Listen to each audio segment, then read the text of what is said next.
Allah, the Father of the universe, the Father of love, truth, peace, freedom, and justice. Allah is my protector, my guide, and my salvation. By night and by day. Through his holy prophet, Drew Ali. Ameen. Do your research on the circumcision Quran, you can see that some of the Tibetan monks in the East, they had scrolls of that written history of Isa for those 18 missing years, going through different adapt chambers, going through different schools of thought in Africa, Asia, and Europe.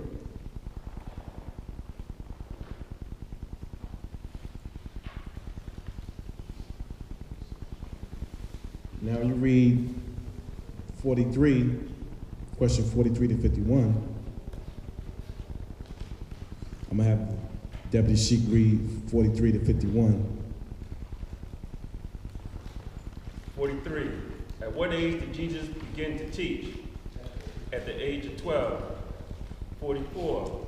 Where did he teach? India, Africa, and Europe. 45. How long did he teach? 18 years. It's long. Yeah. Oh, part 1. To 51. Oh, 51. 46. What did Jesus say that will make you free? Truth. 47. What is truth? Truth is art. 48. What is art? Art is Allah. 49. Can truth change? Truth cannot change or pass away. 50. What other name do we give to truth? Holy breath. 51. What have you to say about the holy breath? All we can say, it is great, it is good, it was, it is, and evermore to be. Ameen. Amen. Islam. So again, you can see here.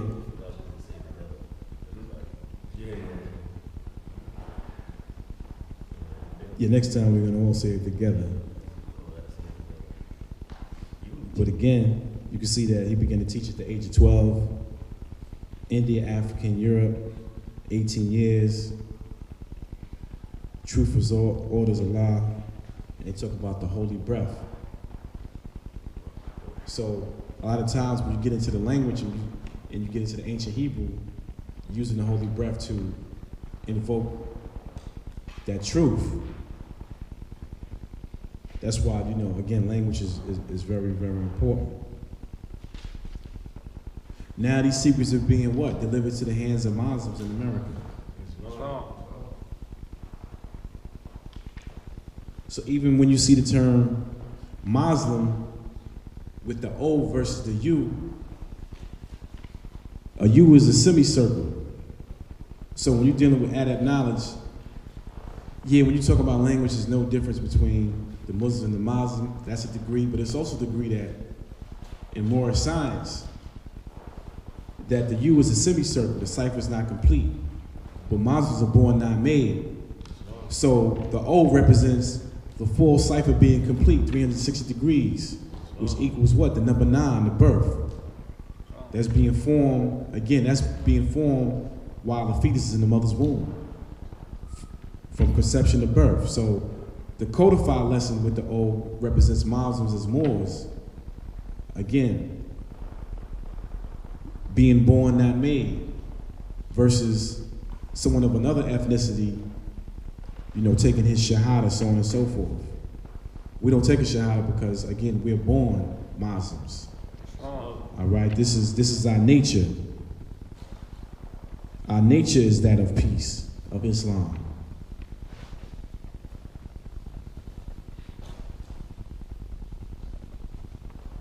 So it's important to teach these lessons because, again, when you understand Hellenism and what the church teach, they teaching the teachings of Paul, as our Sheikh had demonstrated.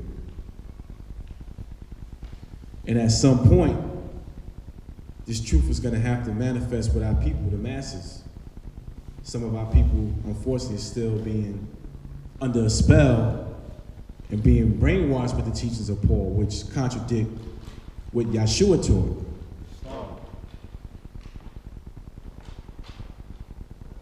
Now, our illustrious prophet Noble Drew Ali, when you read the oral prophecies,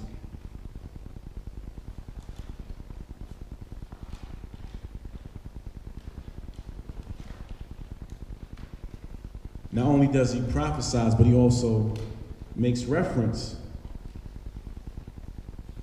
to Jesus and also to the church. Like I stated before, he stated some of my best Moors are in the church. But that light just wasn't shed on some of our people that may be in the church. You know, sometimes a person has to be ready to take on information.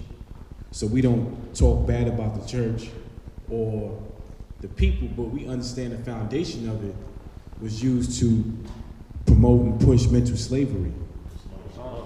You know, when our people were rebelling against being enslaved and being prisoners of war, again, when they separated the children from the parent, they used that image of the European Jesus and Christianity to enslave our people's minds. That's all part of the Willie Lynn syndrome. So I'm going to have Deputy Sheik read key number 12 from Oral Prophecies. Key number 12. One day they are going to tear down all churches and take the bells and make them and melt them down and make bullets to fight with. Islam. Read key number 79.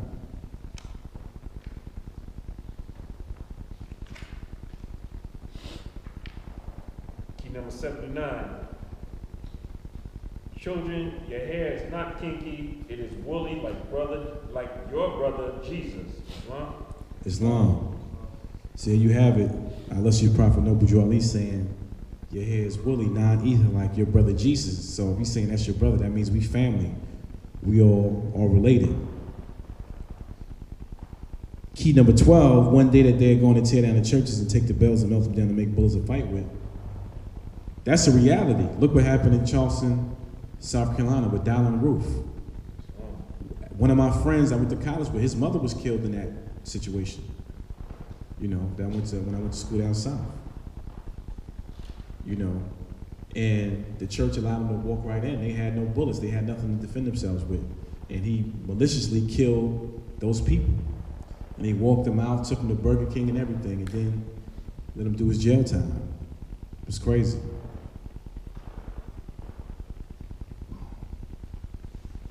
Now, even when you talk about the prophet said your hair is woolly, like your brother Jesus, that's also codified lesson. Because we know, as we was taught before in previous classes, that Jesus was of the Essene. All right? And the Essene and the ancient Sufis were more or less one of the same people. These were the high adepts. They wore white, prayed all day. They were the magi. They had the power to heal. Didn't Jesus have the power to heal? Sufis were master healers. Wasn't our illustrious prophet Noble Drew Ali, wasn't he a healer? He had his own line of products. Blood purifiers, the whole 9 yards for the purpose of healing. So this is all part of that culture going back to the scene and the Sufis. Even when you do your research on the Prophet Muhammad, peace be upon him, when he passed, there was 2 lines of the Prophet Muhammad. You had the Abu Bakr line, which wasn't the bloodline, and you had the Ali line, which was the Prophet's cousin. So when you do your research on the Ali line, they were the ones who were dealing with the Sufism. And also, when you do your research, you'll see that Bilal, who historically is said to be the first Muslim to convert and be his first student and call the first prayer, he didn't follow Abu Bakr line or Abu Bakari line. He followed the Ali line. And he was among the Sufis in the Arabs of Morocco and many of his descendants. So they didn't follow that particular line that we see under Orthodox Islam today. And me and the Sheikh, we know a Sufi brother who stated that when the Sufis get to a high degree, they study Kabbalah, they study Hebrew. All right? That's on a whole nother level, you know, of Sufism.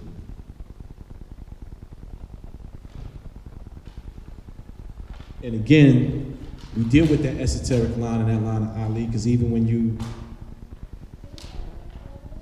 look at the back of your one-on-ones,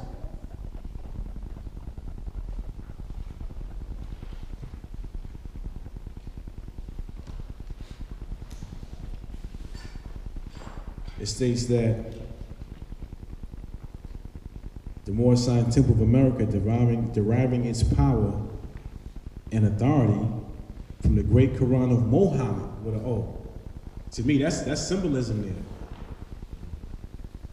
To propagate the faith and extend the learning and truth of the Prophet of Ali in America.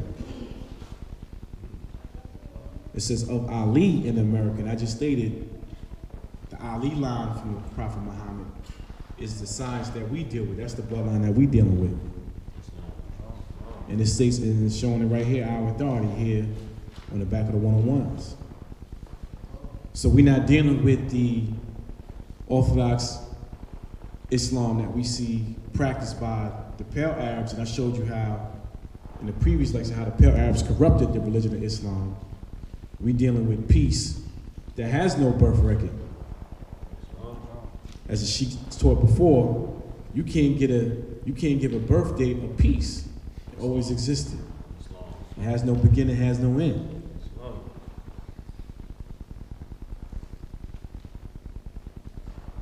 And I'm breaking it down this way so that when you come across other people and you have these conversations, they're going to automatically assume that you may be an Orthodox Muslim, right? And we don't knock people who want to do that, but we deal with it from an internal point of view. Our Hajj is from the lower self to the higher self.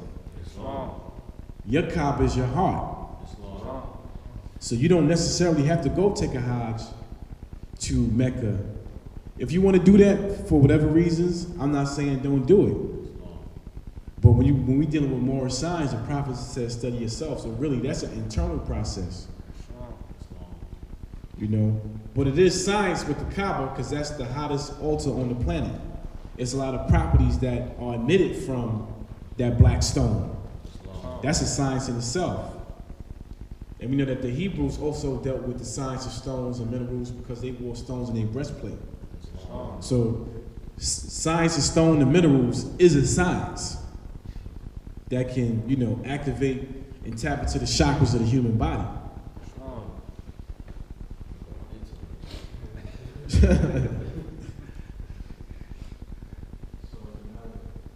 Right, exactly, with the melanin, exactly, across the melanin. And we know that the European has a different, they have a different type of melanin than we do. Because melanin pretty much is carbon. So, you know, European people do have carbon. Everything living is carbon on this physical plane as a carbon-based element. So melanin is the manifestation of that carbon in the skin. So we have just a higher propensity of carbon as original people. So Europeans pretty much are, how I was taught, are the physical manifestation of our lower selves.